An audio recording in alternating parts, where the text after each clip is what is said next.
Hi everyone, this is Mr. Manu. So this is your assignment for this week. We're just gonna go through the answers, so follow along. You can, again, feel free to pause the video if you need to write this down on your notes, okay? So for the first one, it says, write words that could represent the following operators. So plus, minus, times, and divide. So again, just from memory, I would say adding. I'm gonna say sum. I'll say more. I'm gonna say increase, and altogether. That's a good one.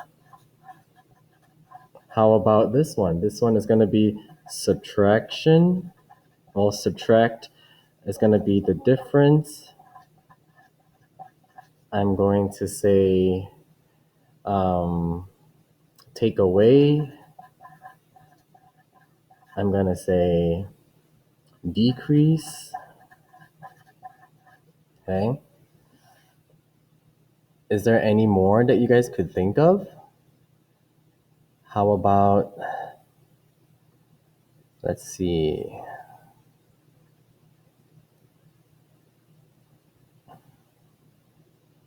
That's okay.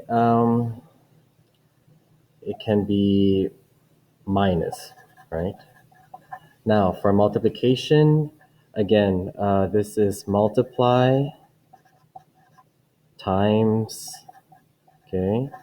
I'm gonna say double. This one can be product. That's a very good one. I can also say triple, okay? Now for division, or even of. Of is a very good one, so please remember that one. Now for division, we can say quotient. It's very important. Divide. Per is a very good one as well. We can say ratio is a good one as well. And I'll say split evenly. That's a very good one too. Okay, so feel free to pause the video. Now, for the next one, create the following expressions. Subtract 4 from g. So is it 4 minus g or is it g minus 4? Well, it's going to be subtract 4 from g. This one, 7 less than f. It's going to be f minus 7. How about this one? Multiply 6 by f. 6f. This one, 3 times a number decreased by 11. 3 times a number decreased by 11. This one, give 6 to n. So if you're giving something, so it'll be n plus 6. This one, the product of a number and 6. I'll say 6s. Subtract 6 from 5 times s. So subtract 6 from 5 times s. So it'll be 5 times s, and then you're going to subtract by 6. This one, 20, divide 20 by r. 20 divided by r. This one, 1/3 of. So 1/3 of the sum of 2 and w minus the product of 5 and r. So just listen to me, okay? The sum of 2 and r. So it'll be 2 plus w divided by 3 minus 5r. Okay? One more time. 1/3 of the sum of 2 and w minus the product of 5 and r. Let's move on. Add 1/2 to 3 times h. 3h plus a half. Very easy. Now, let's just move on to the next side. 6 is added to 1/2 of s. So 1/2 of s, 1/2 of s plus 6. J times as much as 12. So it would be 12j. You're just multiplying. Add 17 to v. V plus 17. The sum of 9 and a number x. So the sum of 9 and the number x. 8 less than w. It's going to be w minus 8. Please, it's not 8 minus w, okay? It's w minus 8. Multiply 3 by z. Multiply 3 and z. You just multiply them together. Divide 7 by p. So it would be 7 divided by p. Or you're going to write it as 7 divided by p. 2 less than 6 times n. So 6n minus 2. 7 more than L. So it would be L plus 7. This one, 3/5 of the sum. So 3/5 of the sum of 6 and g. So it would be 6 plus g. That's it. 3/5 of the sum of 6 and g. So you can also write it this way. Okay? So make sure you pause the video. If you have any questions, save it for Google Meet. Okay? Or just comment down below. Let's look at the back page. Now create the following expressions. Create the following equations. 13 is 9 less than 6 times a number. So 13 is 9 less than 6 times a number. So 6 times a number minus 9. Twice a number decreased by 27 is 3. So twice a number decreased by 27 is 3. Now this one, a number increased by 7 is 20. A number increased by 11 is 20. A number divided by 8 is 6. So a number divided by 8 equals 6. The quotient, again, quotient is division. The quotient of 40 and 4 more than a number is 10. 4 more than a number is 10. One more time. The quotient of 40 and 4 more than a number is 10. Okay? 93 is twice a number increased by 7. There you go. All right. Now let's do this one. Create an equation and solve the question. You bought a magazine for $3 and some candy bars for $2 each. You spent a total of $19. How many candy bars did you buy? So we don't know how many candy bars we bought. So I'm just gonna call it B.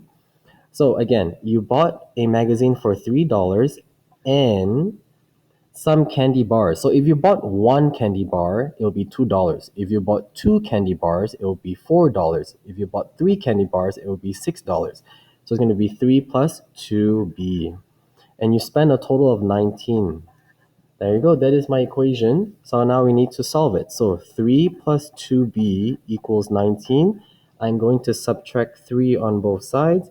2b equals 16. And how do I find b? Well, I'm going to divide by 2 on both sides.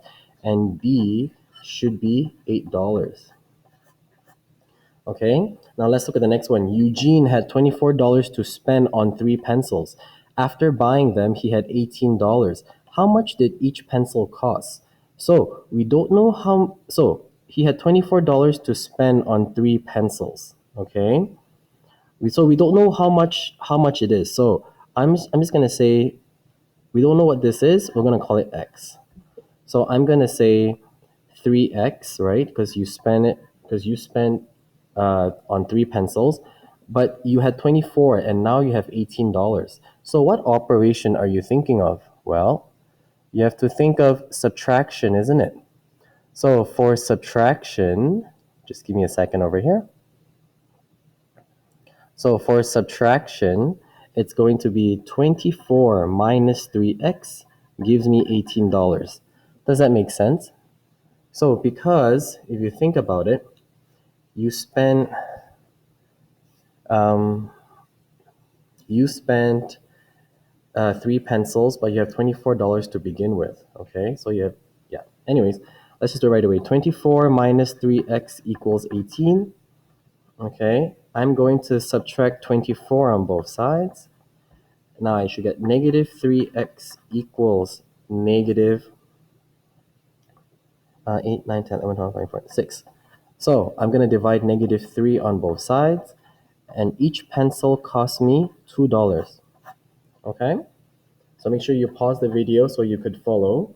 Now this one, Jasmine spent half of her weekly allowance at the movies. To earn more money, her parents let her clean the windows in the house for $7. What is her weekly allowance if she ended with $12? So that is the end. She spent half of her weekly allowance at the movies. To earn more money, let her in the house for $7. So we don't know how much her weekly allowance is, so we're gonna call it X. She spent half of it. All right, she spent half of it. So it's gonna be X divided by 2. To earn more money, so she actually earned $7. So this is your equation. Let's solve it. X divided by 2 plus 7 equals 12. I'm going to subtract 7 on both sides. I should get X divided by 2 equals 5. And then I'm going to multiply by 2 on both sides. X should be $10. Okay? Now, the last question. The sum of 3 consecutive odd numbers is 39. What is the smallest of these numbers? So, my first number is going to be x, right? My second number is going to be x plus 1, right? My third number is going to be x plus 1, isn't it? So if you don't believe me, let's just have an example, okay? If my consecutive means the number next to each other. So if my first number is 5, the next one is 6, next one is 7, isn't it? Anyways, let's solve it. X plus 1 plus x plus 1 plus 1 equals 39. Look, now we have to collect like terms, isn't it? X gives me 3x. 1 plus 1 plus 1 is 3, gives me 39. I'm going to subtract 3 on both sides, and I should get 3x equals 36. X will be 12. Okay? So, my smallest number is 12, my next number is 13, and my next number is 14. If you don't believe me, if you add 12, 13, and 14 all together, you should get 39. All right, grade 8. If that is our solution for this week, if you have any questions, please save it for Google Meet or just comment below and we'll answer your questions then. All right, till next time, have a great day.